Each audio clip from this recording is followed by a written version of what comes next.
Hi everyone, and welcome to the DM planning session for Fragments episode 32. My name is Jacob. As always, this is the Starlight company. We ran episode 32 last night, and by we I mean I ran it for my players. It was a lot of fun, really great feedback from my players. They seemed to have a lot of fun.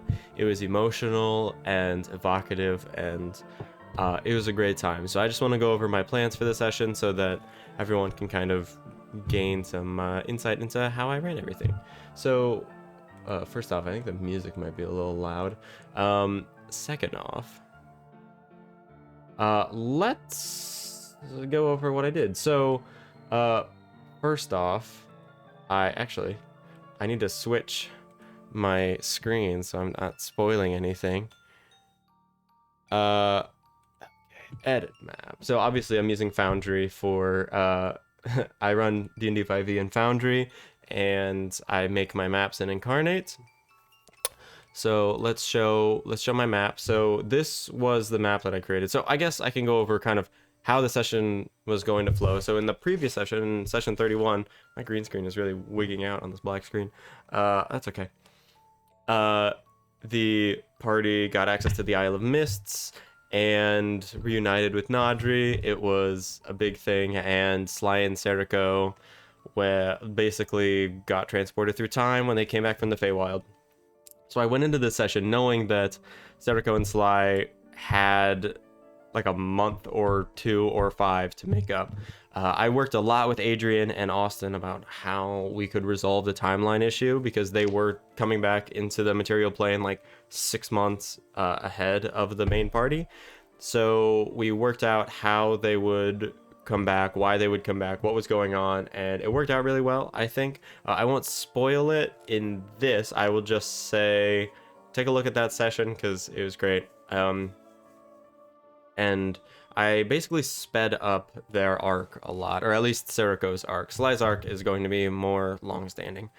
So anyway, as always, I wrote a to-do list. I didn't do a lot of them, and I also changed a lot of them. I also didn't mark off. I mean, I did most of this. So I knew that I needed stats for Elegy, which was Sea of Stars' other gun. It was Cloud's gun that he is now wielding. Princess stats, I did that.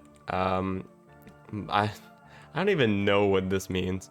I decided the prince would act as the lair action on initiative 20. I didn't want this fight to be super hard because at the same time I was planning the final battle of the arc.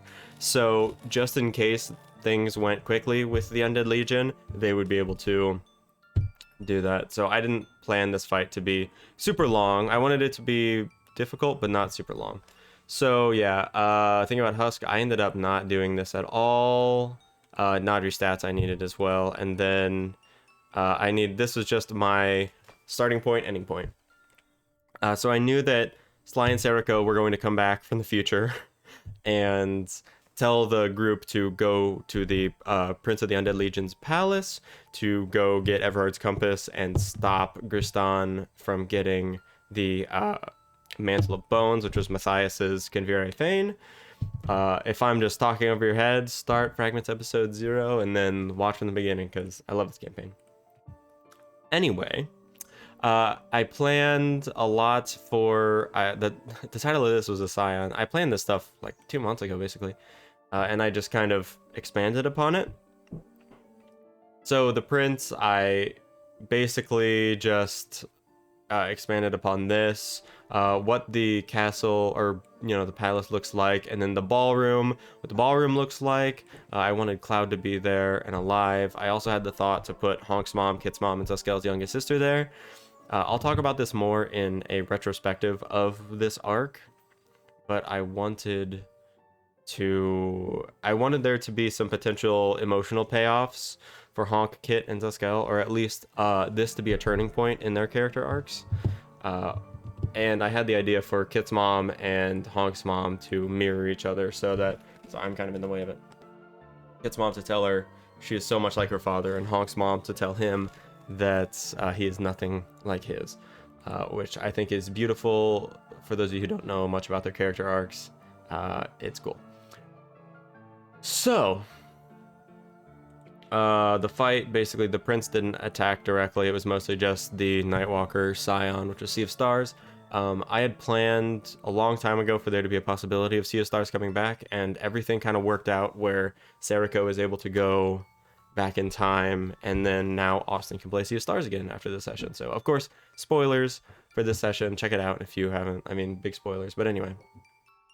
So I made the ballroom in Incarnates. Not anything super fancy, but I'm a fan. Oh, shit. That's not what I want. I had the idea for the Well of Souls as well. I also made the Undead Prince's token in Hero Forge, and I made the Nightwalker Scion's token in Hero Forge as well, and kind of tinted it out in Photoshop. So, and I made Naudri's token. Easy way to make tokens. Hero Forge is great. Love it. So the fight kind of went down, and it took a lot of the session because we also did a lot of stuff leading up to that. They used Urian to get to the palace, or pretty close, and there were some character moments, and then after that they called Urian back and had the news that Vistabrock is falling apart. So wow, I just talked a lot. Great session, in my opinion. It was so much fun, and in no small part because of how my players reacted to what I put before them and how they dealt with the problems. And the session ended in a fantastic way. Spoilers, if you haven't seen it, stop listening to this and go watch the session, because Seriko went back in time and essentially revealed that he caused Kit's mom's death, because otherwise they never would have met and the timeline would have been messed up. So he caused it on purpose so that he would meet Kit in the future. And the session ended with Sly giving Kit a note from Seriko saying it wasn't your fault, and giving her the schematics. So it was a beautiful ending to a very character-focused session, I think. They got another Convery Fane, they got the Mantle of Bones. Yeah, it was big, and the ramifications of this one session will be huge. They kind of transcend this arc, so we'll see what happens. I think the arc is gearing to finish up next session, and I have to do some thinking about all of that. But it should be fun. This arc has lasted a little longer than I intended, but I've learned a lot, and I'm excited to see where this campaign goes and where how my next campaign will be formed out of this campaign's ashes. I don't know. That seems a little hostile, but anyway, you know what I mean. A lot of fun. I hope you all enjoyed this session. This was a very, very, very short DM planning session, but I just wanted to show kind of what was going on. I guess I can show you the prince's stuff. So, Rule of the Undead Legion, the prince always acts on initiative 20. I decided that he would basically act as layer actions. He only had 100 HP. Keeper of the Grand Cycle, at the start of each round, the well empowers the prince, healing him for 80 HP. This is just to show that the Well of Souls, he is just basically drawing from. And then he had actions that he could do. He could do up to 2 actions in initiative 20. So, Rise My Legion, the prince calls upon his fallen underlings and brings them back into the fray. So, it says that 1d4 plus 1 allies to return, but this could also be like summoning them. The well empowers me. The prince siphons souls from the well into his form and regains 40/10 plus 10 HP. And I also decided that using the well also drains the souls behind him. So there was a timetable that they were dealing with. A Devourer of Souls. I wanted him to have some kind of attack so that, you know, it wasn't just dealing with the Nightwalker Scion and the Wraith and all that. So a decent amount of necrotic damage and being frightened of the prince, and then call upon my champion, basically let the Nightwalker Scion take an action immediately. So the Nightwalker Scion is Sea of Stars, and yeah, lots of stuff. Go watch the session, and I think soon we're going to do a retrospective of this arc,